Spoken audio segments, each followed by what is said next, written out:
Hello everyone and welcome to the channel. I'm Keytron. And today we're going to take a look at this little master lock number 7 and see just what it takes to get into this little lock.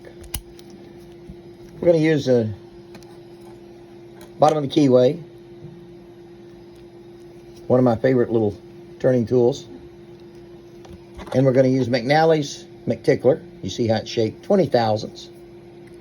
Then we'll start at the back of the cylinder.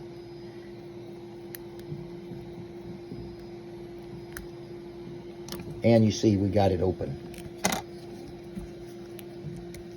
Nice little master number 7. A little old. Ladies and gentlemen, thank you for watching. I am Keytron.